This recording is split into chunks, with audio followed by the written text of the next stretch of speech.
నమస్కారం ఘంటారావానికి స్వాగతం. ముందుగా ప్రధానాంశాలు.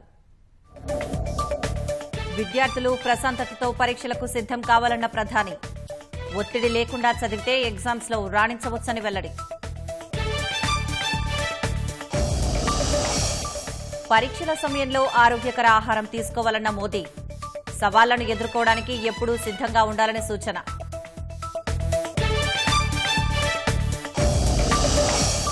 త్రివేణి సంగమంలో రాష్ట్రపతి పుణ్యస్నానం. పడవలో విహారం, గంగామాతకు ప్రత్యేక పూజలు.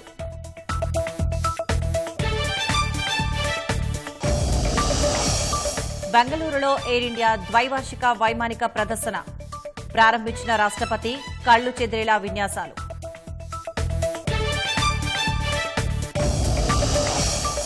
కోహెడలో అక్రమ నిర్మాణాల కూల్చివేత ఘటనలో ఒకరిపై కేసు. అనుమతులు లేకుండా కట్టారని హైడ్రా అధికారుల కొరడ.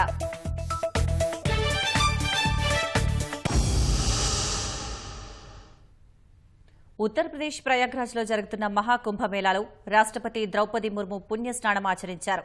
ఉత్తరప్రదేశ్ గవర్నర్ ఆనందీబెన్ పటేల్, సీఎం యోగి ఆదిత్యనాథ్లతో కలిసి మహాకుంభమేళా ప్రాంతానికి రాష్ట్రపతి చేరుకున్నారు.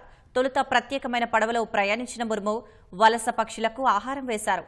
అనంతరం త్రివేణి సంగమంలో పుణ్యస్నానం చేశారు. అక్కడే పూజలు చేశారు. రాష్ట్రపతి పర్యటన సందర్భంగా మహాకుంభమేళాలో భారీ భద్రతా ఏర్పాట్లు చేశారు. ప్రయాగ్రాజ్ మహాకుంభమేళాలో ఇప్పటి వరకు 41 కోట్ల మందికి పైగా భక్తులు పుణ్యస్నానాలు ఆచరించారని ఉత్తరప్రదేశ్ ప్రభుత్వం ప్రకటించింది.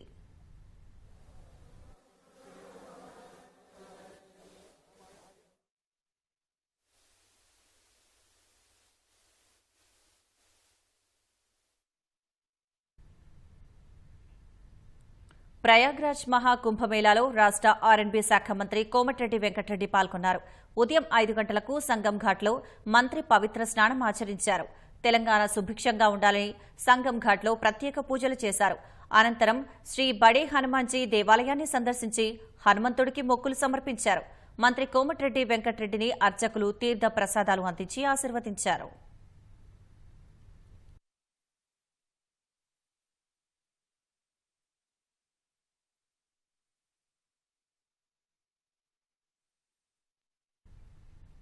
ఆసియాలోనే అతిపెద్ద వైమానిక ప్రదర్శన ఏరో ఇండియా 15వ ఎడిషన్ను రక్షణ మంత్రి రాజ్నాథ్ సింగ్ ప్రారంభించారు. యలహంక ఎయిర్ ఫోర్స్ స్టేషన్లో the runway to a billion opportunities అనే ఇతివృత్తంతో ఏర్పాటు చేసిన ప్రదర్శనలో కర్ణాటక ఉప ముఖ్యమంత్రి DK Shivakumar, chief of defence staff, త్రివిధ దళాల అధిపతులు, ఇతర ప్రముఖులు పాల్గొన్నారు. మొత్తం 42,000 చదరపు మీటర్లకు పైగా విస్తీర్ణంలో 150 విదేశీ కంపెనీలు, 900 మందికి పైగా ఎగ్జిబిటర్లు పాల్గొంటున్నారు. ఈ సందర్భంగా భారత వైమానిక దళ యుద్ద విమానాలు అద్భుతమైన విన్యాసాలను ప్రదర్శించాయి. భారతదేశ ఏరోస్పేస్, రక్షణ సామర్థ్యాలను ఏరో ఇండియా ప్రపంచానికి చాటుతుందని రక్షణ మంత్రి రాజ్నాథ్ సింగ్ చెప్పారు. ప్రయాగ్రాజ్లో ఒక మహాకుంభమేళా జరుగుతుంటే ఏరో ఇండియాలో మరో మహాకుంభ్ ప్రారంభమైందని ఆయన చెప్పారు. ప్రయాగ్రాజ్ మహాకుంభమేళా భారత అంతర్గత ఐక్యతపై దృష్టి పెట్టిందని, ఏరో ఇండియా మహాకుంభ్ బాహ్య భద్రతపై దృష్టి సారిస్తుందని రాజ్నాథ్ వివరించారు. The aircraft is coming in for a maneuver called as tail slide.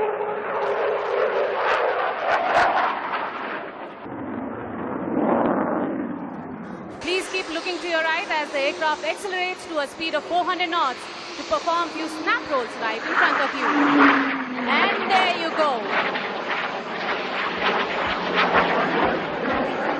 The aircraft is highly agile and its advanced avionics makes the pilot's task convenient in maneuvering the aircraft, making it an ideal platform for advanced training in tactical flying. Please notice how the pilot uses its agility to execute a high G turn to demonstrate its small radius of turn.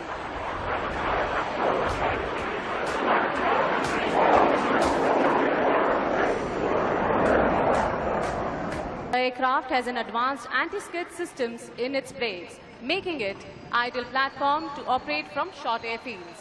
Ladies and gentlemen, that was IJT, the HJT-36.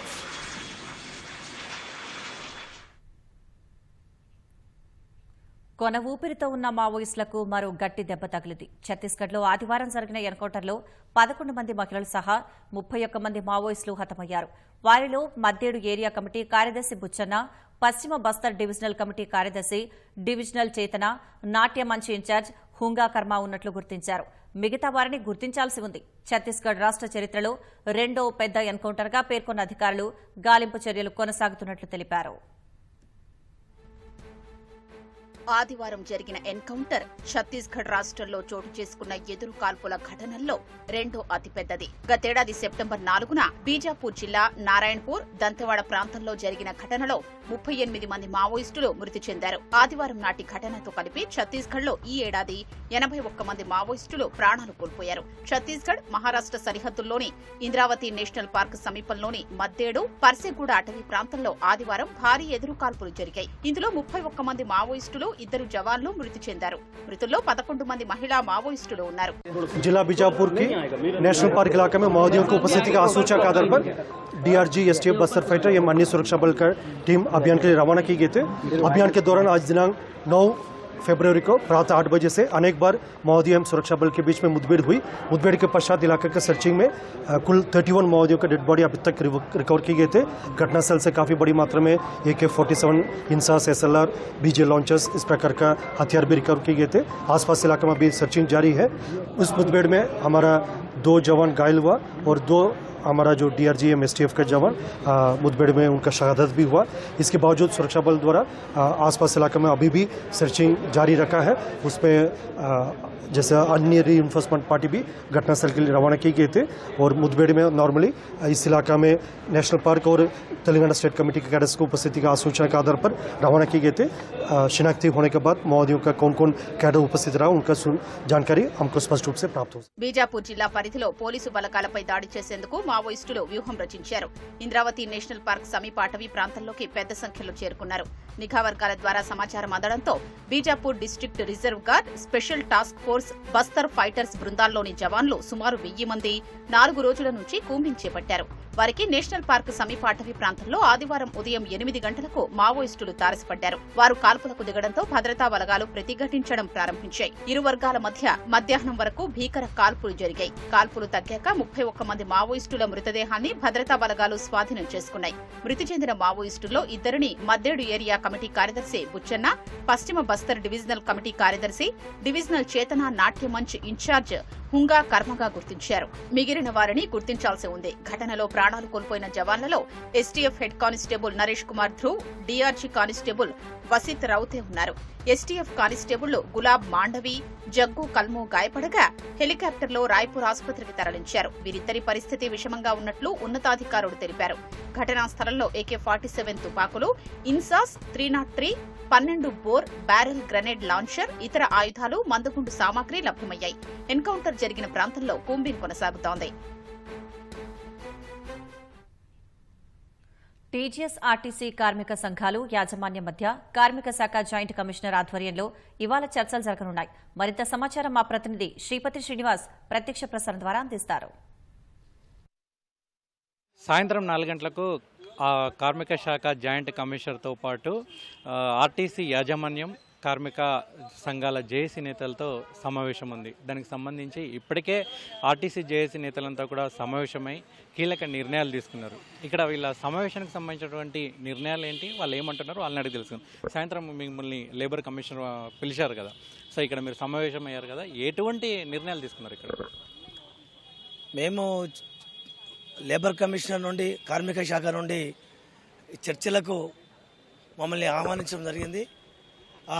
ఆ చర్చలకు ఆహ్వానించినందుకు వారి ఆహ్వానానికి మేమంతా సంసిద్ధులమై ఈరోజు మేమంతా చర్చలకు పోవడానికి ముందుగా మేము జేఏసీగా ఎలాంటి ప్రతిపాదనలు ముందు పెట్టాలి, మేము ఎలాంటి విషయాల మీద మేము ఒక అవగాహన పెంచుకోవాలన్న ఉద్దేశం మీద అన్ని ఇష్యూస్ మీద మేము పెట్టినటువంటి డిమాండ్ల మీద సమాలోచన జరిపి అన్నిటి మీద ఒక సమగ్రమైనటువంటి ఒక ఆలోచన విధానంతో ఈ యాజమాన్యానికి ఇటు లేబర్ కమిషనర్ గారి సమక్షంలో మా సమస్యలు చెప్పుకోవడానికి మేమంతా సమ్మేళనం కావడం జరుగుతూ ఉన్నది.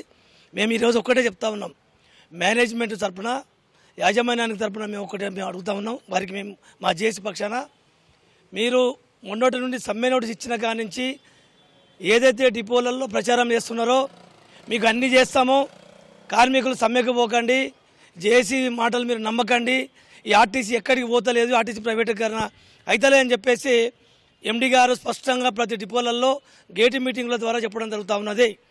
ఓకే, ఎండి గారు కూడా మేము ఇప్పుడు ఈరోజు మేము అడుగుతా ఉన్నాం, మీరు చెప్పినటువంటి అంశాలు ఏవైతే ఉన్నాయో ప్రభుత్వం ఏదైతే ఇస్తున్నదో మహాలక్ష్మి కింద 4,000 కోట్ల రూపాయలు ఇచ్చారని మీరు చెప్తున్నారు కదా, 4,000 కోట్లు ఇచ్చినప్పుడు ఆ 4,000 కోట్ల రూపాయలకి వెళ్ళి ఆర్టీసీ కార్మికులకు ఇచ్చినటువంటిది ఏంటిది మీరు అది మీరు చెప్పాల్సిన అవసరం ఉంది. రైట్. థామస్ రెడ్డి గారు, ఇప్పుడు ఈ ఆర్టీసీ సమ్మెకు దారితీసినటువంటి అంశాలు ఏంటి, అసలు మీ ప్రధాన డిమాండ్లు ఏంటి? ప్రధాన డిమాండ్ ఆర్టీసీలో చాలా కాలంగా పెండింగ్ ఉన్నటువంటి ప్రమోషన్లు కావచ్చు, రిటైర్మెంట్ వాళ్ళ కార్మికులు కావచ్చు, తర్వాత 400 మంది ఉద్యోగుల గది కావచ్చు, అట్లాగే మాకున్నటువంటి ఈ CCS, PF, దీనికి సంబంధించిన SRBకి సంబంధించినట్టు మా డబ్బుల్ని రొటేషన్ చేస్తున్నారు కావాలని చెప్పినాం. అవే కాకుండా ఇవాళ ఇంకా మిగతా అన్ని సమస్యలు కూడా పరిష్కారం చేయాలని చెప్పినాం. ప్రధానంగా ఏంటంటే మాకు ఆర్టీసీ మెర్జర్ అనేది చాలా ప్రధానమైన డిమాండ్ మాకు ఉంది. అది ప్రభుత్వం, గత ప్రభుత్వం ఆల్రెడీ అప్పుడు 90% చేసి వదిలిపెట్టిపోయినరు. కాబట్టి ఈ ప్రభుత్వం కూడా మేనిఫెస్టోలో పెట్టి మేమే చేస్తామని చెప్పినారు. 5 అంశాలు ఏంటంటే, 1 ఆర్టీసీని ప్రభుత్వంలో విలీనం చేస్తాం, 2ది ఆర్టీసీని ఆధునీకరిస్తాం, ఆర్టీసీ కార్మికులకి రావాల్సిన అమౌంట్స్ అన్ని ఇస్తాం, వాళ్ళ 2 PRCలు ఇస్తాం, 2ది 2021 PRCని ప్రభుత్వ ఉద్యోగులతో వాళ్ళ PRCకి ఈక్వల్గా చేస్తాం, తర్వాత యూనియన్లు కూడా ఇస్తామని చెప్పి స్పష్టంగా చెప్పడం జరిగింది. వాళ్ళు చెప్పిన దాని మీదనే ఇవ్వాలని అడుగుతా ఉన్నాం. ఇవాళ 14-15 మాసాలైనా ఇవ్వలేదు కాబట్టి ఇవ్వాలని చెప్పి పెట్టినాం. ఎలక్ట్రిక్ బస్సులది చాలా ఇబ్బందికర పరిస్థితి వచ్చింది. ఎలక్ట్రిక్ బస్సులు అనేది వాళ్ళు కంపెనీని వేరే పెట్టేసి ఆర్టీసీ వాళ్ళు లేకుండా ఆర్టీసీ డిపోలు ఇచ్చి ఖాళీ చేపించి పవర్ పాయింట్లు పెట్టి కోట్లాది రూపాయలు వాటి ఖర్చు పెట్టించి ఆర్టీసీ తోటి తర్వాత బిల్లు కూడా కట్టించి ఇవన్నీ చేస్తున్నారు. కాబట్టి దానివల్ల ప్రైవేట్ పరమయ్యేటువంటి పరిస్థితి ఉంది. ఏ క్షణమైనా పోవచ్చు. కాబట్టి ఆర్టీసీ దేనికి మేము వ్యతిరేకం కాదు. ఆర్టీసీ యాజమాయిషిలోనే గతంలో ఏ బస్సులు వస్తే ఎట్లా ఆర్టీసీ నడిపిందో అదే విధంగా ఫుల్ఫిల్గా ఆర్టీసీకి ఇవ్వాలని చెప్పి ప్రభుత్వమే కొనిచ్చి ఆర్టీసీ ఉద్యోగులతోటి ఆర్టీసీ మనగడలో వాటిని భాగస్వాములు చేయాలని కోరుతా ఉన్నాం. ప్రభుత్వం దగ్గర ప్రభుత్వ ఆర్థిక పరిస్థితి ఏమాత్రం బాగలేదు. ఈ సమ్మె చేయడం వల్ల సంస్థ ఇంకా మరింత దిగజారిపోతుంది, నష్టాల్లో కూడుకుపోతుందని యాజమాన్యం అంటుంది. సమ్మెను వాయిదా వేసే పరిస్థితి అనే అంశాన్ని మీ దగ్గరికి తీసుకొస్తే ఏం చెప్తారు మీరు? ఇవాళ ఆర్టీసీ ఆర్థిక పరిస్థితిలో ఉంది, ప్రభుత్వం ఆర్థిక పరిస్థితిలో ఉందని చెప్తా ఉన్నారు. ఇవాళ ప్రభుత్వంలో గౌరవ ముఖ్యమంత్రి గారు ఎన్నో స్కీములు వాళ్ళు అయితే మేనిఫెస్టోలో పెట్టిన అన్ని అంశాలు ప్రజలకు సంబంధించినవి కూడా 1 by 1 సునాయాసనంగా చేసుకుంటూ పోతున్నప్పుడు ఇది ప్రజా రవాణా, ప్రజల కోసం చేసేది కాబట్టి ప్రజా రవాణాకు కూడా అత్యంత ప్రాధాన్యత ఇవ్వాలి. ప్రభుత్వం బడ్జెట్లో డబ్బులు పెట్టాలి, తర్వాత డబ్బులు ఇవ్వాలి, కొనివ్వాలి. ఇచ్చిన వాగ్దానం ఏముంటుంది, ప్రభుత్వంలో విలీనం అన్నాం, పక్క రాష్ట్రంలో జరిగింది, అది చేయొచ్చు. తర్వాత డ్యూస్ మా డబ్బులే ఉన్నాయి కాబట్టి మా డబ్బులు ఇవ్వాలి. 2వది మహాలక్ష్మి పథకంతో బాగా డబ్బులు వస్తున్నాయని చెప్పి మేనేజ్మెంట్ చెప్తుంది, గవర్నమెంట్ చెప్తా ఉంది. అటువంటిప్పుడు మరి ఆర్టీసీ ఎందుకు పెండింగ్ అట్లనే ఉన్నాయి? ఒకరోజు, 1 నెల, 1 సంవత్సరం ముందుకు రావాలి కదా, రాకుండా అట్లనే స్టాగ్నెట్ ఎందుకు అయిపోయినాయి అంటే మాకు ఇవ్వడంలో వాళ్ళకి ఇష్టం లేదా, లేకపోతే ఆపి చేస్తారా అనేది ఉంది. కాబట్టి ఇవాళ మేము చెప్పినాం. 2వది ఏంటంటే 100కి 100 రూపాయలు వన్ సైడ్ ఎప్పుడు కావు, కానీ చర్చలకు పిలిచి కూర్చోబెట్టి ఇవాళ లేబర్ కమిషనర్ పిలిచింది. అట్లాగే మిగతా వాళ్ళు కూడా రేపు మేనేజ్మెంట్ వాళ్ళు కూడా చర్చలకు పిలిచి మాట్లాడినప్పుడు తప్పకుండా జేఏసీకి ఆలోచన చేస్తాం. తర్వాత మా సమస్యల పరిష్కారమే ధ్యేయంగా పోతాం, లేకపోతే సమ్మెకి పోవాల్సిన పరిస్థితి వస్తుంది. అది రాకుండా ఆపుకోవాలని చెప్పి కోరుతా ఉన్నాం. మీరు చెప్పండి, ఇప్పుడు లేబర్ కమిషన్తో చర్చల సందర్భంగా మీరు ఏం చెప్పబోతున్నారు, ఏం మాట్లాడబోతున్నారు? మేము చెప్పేది ఏం లేదు, ప్రభుత్వం ఏదైతే మాకు ఇచ్చిన హామీలనే ఇంప్లిమెంట్ చేయమంటున్నామో అదే మాదిరిగా మా సమస్యలు ఏదైతే పెండింగ్ ఉన్నాయో మేనేజ్మెంట్ ద్వారా అయ్యేటువంటి సమస్యల్ని పరిష్కారం సానుకూలంగా జరగాలని చెప్పి కోరుతున్నాము. ఒకవేళ వీళ్ళు జరగకపోతే రేపు రాబోయే రోజుల్లో మేము స్ట్రైక్ చేయడానికి సిద్ధంగా ఉన్నాము. కార్మికులు దాదాపు 10 సంవత్సరాల నుంచి అనుభవిస్తున్న కష్టాన్ని మరి ఈరోజు మేము ప్రభుత్వం మా సమస్యలు పరిష్కరిస్తాయని చెప్పి తెలియజేసుకుంటున్నాము. కాబట్టి ప్రభుత్వం మేనేజ్మెంట్ కలిసి మా సమస్యల్ని పరిష్కారం చేయాలని చెప్పి సానుకూలంగా అవుతాయని చెప్పి కూడా మీ ద్వారా తెలియజేస్తున్నాం. ఓకే, ఇది మొత్తానికైతే కార్మిక శాఖ నుంచి అయితే చర్చలకు పిలుపు వచ్చిన మాట వాస్తవమని సాయంత్రం 4 గంటలకు లేబర్ కమిషనర్ జాయింట్ కమిషనర్తో చర్చలు ఉన్నాయని కూడా చెప్తున్నారు. అక్కడ ఆర్టీసీ సంస్థ నుంచి యాజమాన్యం తరపున ఒకరిద్దరు అధికారులు వచ్చే అవకాశం ఉంది. అదేవిధంగా జేఏసీ నుంచి ఎవరైతే సమ్మెకు పిలుపునిచ్చారో వాళ్లకు సంబంధించినటువంటి జేఏసీ నేతలందరినీ కూడా అక్కడికి పిలిచి అక్కడ వీళ్ళకి సంబంధించినటువంటి యాజమాన్యం ఒకవైపు, మరొక వైపు కార్మిక సంఘ జేఏసీ నేతలు మరొక వైపు కార్మిక శాఖ తరపున కూర్చుండి వాళ్ళతో చర్చలు జరిపే అవకాశాలు అయితే కనబడుతున్నాయి. ఏదేమైనప్పటికీ కూడా వాళ్ళు సమ్మెకు వెళ్లేందుకే సంసిద్ధత వ్యక్తం చేస్తున్నట్లయితే ఇక్కడ ఉన్నటువంటి జేఏసీ నేతలు అయితే చెప్తున్నారు. ఇక్కడ తాజా పరిస్థితుల్లో ఓటు పరీక్షలకు హాజరవుతున్న విద్యార్థులకు ప్రధాని నరేంద్ర మోదీ విలువైన సలహాలనిచ్చారు. ఢిల్లీలోని సుందర్ నర్సరీలో ప్రధాని మోదీ పరీక్షా పే చర్చ కార్యక్రమం నిర్వహించారు. ఈ కార్యక్రమంలో దేశంలోని వివిధ రాష్ట్రాలకు చెందిన విద్యార్థులు పాల్గొన్నారు. సవాళ్లను ఎదుర్కోవడానికి ఎల్లప్పుడూ సిద్దంగా ఉండాలని విద్యార్థులకు ప్రధాని సూచించారు. ఆరోగ్యంగా ఉన్నప్పుడే చదువుపై సరిగా దృష్టి పెట్టగలుగుతారని ఉద్బోధించారు. అనారోగ్యకర ఆహారాలు నీరసింపజేస్తాయని హెచ్చరించారు. దినచర్య, అధ్యయన సమయం రూపొందించుకోవాలని సూచించారు. విద్యార్థులు విశ్రాంతికి తగిన సమయం కేటాయించాలని, నిద్ర, పోషకాహారం చాలా ముఖ్యమని హితవు పలికారు. అందరూ సూర్యోదయాన్ని ఆస్వాదించాలని కోరారు. Absence of illness does not mean we are healthy. Wellness के तराजू पर तोलना चाहिए. नींद पूरी आती है कि नहीं आती है, इसका भी पोषण से लेना देना है. या ज्यादा नींद आ जाती है, एग्जाम टाइम में ज्यादा आती है सर, जब प्रिपरेशन का टाइम होता है उस समय ज्यादा नींद आती है और एग्जाम के बाद में बिल्कुल नहीं आती. तो पोषण में शरीर के वेलनेस के लिए, फिटनेस के लिए नींद का बहुत महत्व है. और इन दिनों तो पूरा मेडिकल साइंस इस बात पर केंद्रित हो रहा है कि जो पेशेंट आता है उसकी नींद कैसी है, कितने घंटे सोता है, ये सारे सवालों की बहुत गहराई से अध्ययन कर रहे हैं. लेकिन आप लोगों को लगता होगा ये प्रधानमंत्री तो सोने के लिए कह रहा है. आप में से कितने हैं जो डेली धूप में जाकर के सूर्य स्नान करते हैं? सर जब धूप आती है तब हम लोग स्कूल में या हम लोग असेंबली में खड़ा करना पड़ता है. तब अरुणाचल कुछ कहना था? In Arunachal, that's the land of rising sun. So every morning we take that.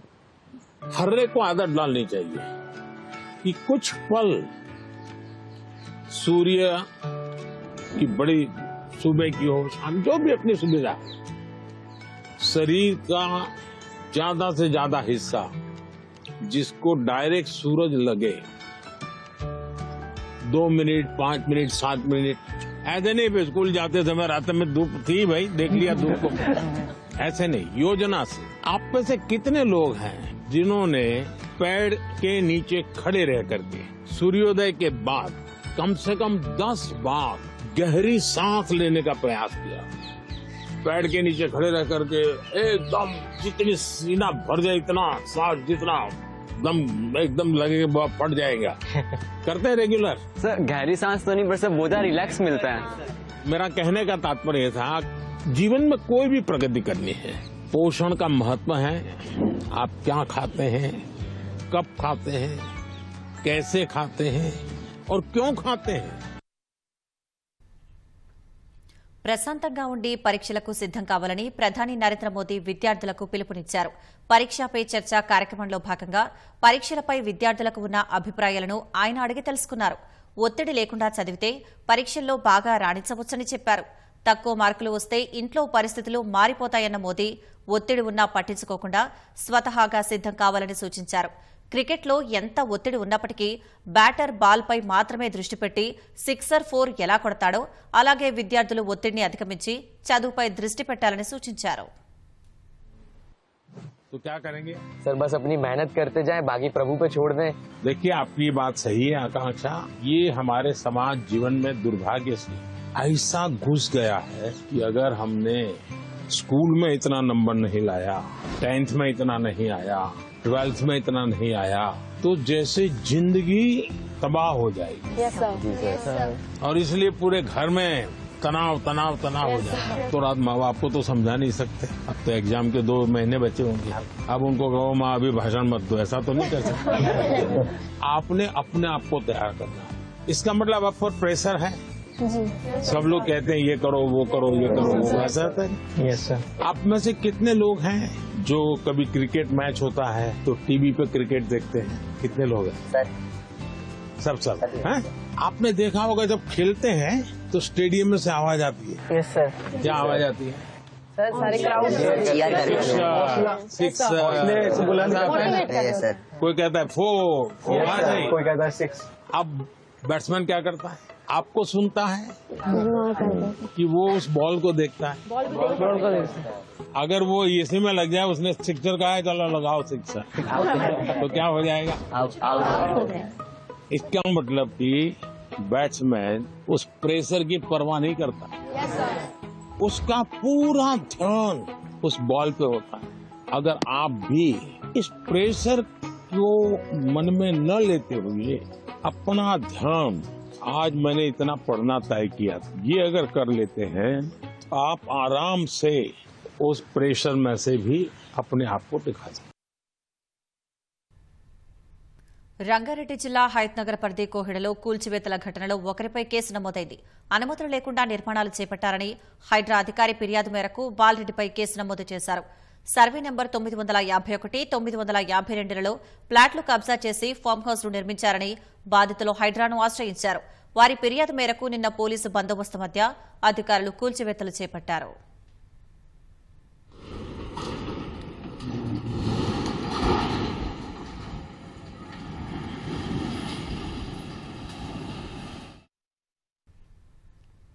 ఫిరాయింపు ఎమ్మెల్యేల అనర్హత పిటిషన్పై విచారణను సుప్రీంకోర్టు ఈ నెల 18కి వాయిదా వేసింది. బీఆర్ఎస్లో గెలిచి కాంగ్రెస్లోకి చేరిన 10 మంది శాసనసభ్యులపై చర్యలు తీసుకోవాలంటూ బీఆర్ఎస్ నేతలు కేటీఆర్, పాడి కౌశిక్ రెడ్డి, కేపీ వివేకానంద వేర్వేరుగా వేసిన పిటిషన్లను కలిపి ధర్మాసనం విచారించింది. అసెంబ్లీ కార్యదర్శి తరపున ముకుల్ రోహత్గి వాదనలు వినిపించారు. స్పీకర్ నుంచి సమాచారం కోసం సమయం ఇవ్వాలని ముకుల్ రోహత్గి కోరగా ఇప్పటికే 10 నెలలు పూర్తయింది, ఇంకెంత గడువు కావాలని ధర్మాసనం ప్రశ్నించింది. స్పీకర్తో చర్చించి కోర్టుకు వివరాలు అందిస్తారని రోహత్గి విజ్ఞప్తి చేయడంతో ఈ నెల 18కి విచారణను వాయిదా వేసింది. సిద్దిపేట జిల్లా హుస్నాబాద్లో మంత్రి పొన్నం ప్రభాకర్ పర్యటించారు. సెలూన్ షాప్లోకి వెళ్లి కటింగ్ చేయించుకుని సరదాగా గడిపారు. పక్కనే ఉన్న టిఫిన్ సెంటర్కి వెళ్లి కాసేపు అక్కడ ప్రజలతో ముచ్చటించారు. స్థానికుల సమస్యలను అడిగి తెలుసుకున్నారు. ఓ పాఠశాల విద్యార్థికి జన్మదిన శుభాకాంక్షలు తెలియజేసి బాగా చదువుకొని తల్లిదండ్రులకు మంచి పేరు తీసుకురావాలని మంత్రి సూచించారు.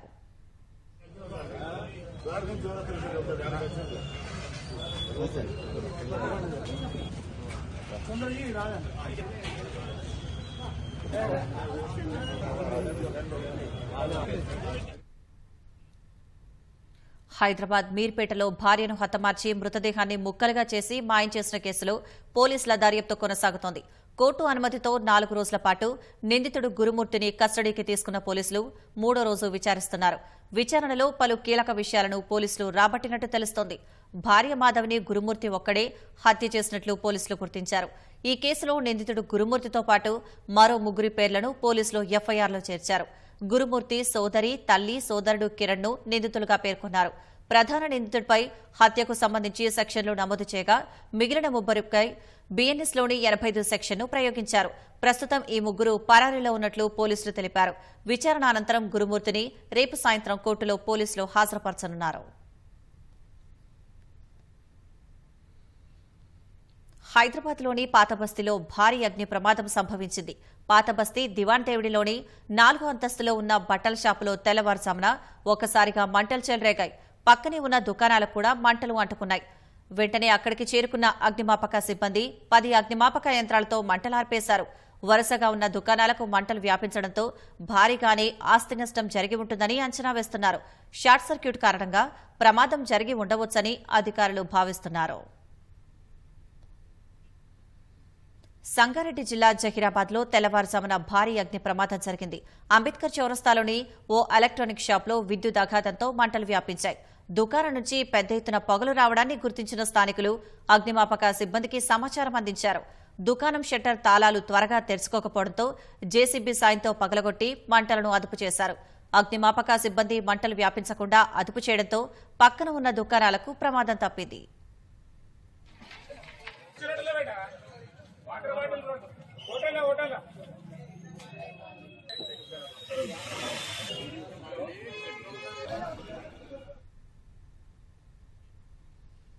మేడ్చల్ జిల్లా జగద్గిరిగుట్ట పోలీస్ స్టేషన్ పరిధిలోని పాపిరెడ్డి నగర్లో ఓ ఇంట్లో ప్రమాదవశాత్తు గ్యాస్ లీక్ అయ్యి అగ్ని ప్రమాదం జరిగింది.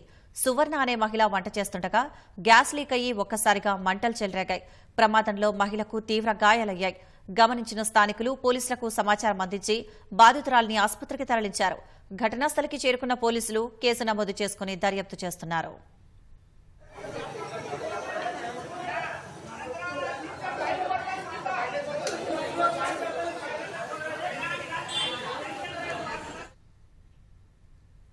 రోడ్డు పక్కన నిల్చున్న దురదృష్టం వారిని వెంటాడింది. బస్సు కోసం నిరీక్షిస్తుంటే లారీ రూపంలో అనుకోని ప్రమాదం ముంచుకొచ్చింది. మేడ్చల్ జిల్లా కలెక్టరేట్ సమీపంలో అంతాయిపల్లి గ్రామానికి చెందిన ఇద్దరు యువతులు బస్సు కోసం వేచి చూస్తున్నారు. ఒక్కసారిగా రెడీమిక్స్ వాహనం వారిని ఢీకొట్టడంతో గాయత్రి, భవానీలకు తీవ్ర గాయాలయ్యాయి. వెంటనే ఆసుపత్రికి తరలించినప్పటికీ పరిస్థితి విషమంగా ఉంది. 3 రోజుల క్రితం అంతాయిపల్లికి చెందిన వృద్ధుడు సైతం ప్రమాదంలో మరణించగా తాజాగా మరో ఘటన జరగడంపై స్థానికులు భగ్గుమన్నారు. ఈ మార్గంలో వందల సంఖ్యలో వాహనాలు రాకపోకలు సాగిస్తున్నా కనీసం స్పీడ్ బ్రేకర్లు ఏర్పాటు చేయలేదంటూ రోడ్డుపై టైర్లు కాల్చి ధర్నాకు దిగారు. కలెక్టరేట్కు రోజుకు 4 పూటల బస్సు సౌకర్యం ఉంది, కానీ పక్కనే ఉన్న గ్రామానికి ఒక్క బస్సు రావట్లేదని ఆవేదన వ్యక్తం చేశారు. కలెక్టర్ వెంటనే చర్యలు తీసుకోవాలని డిమాండ్ చేశారు.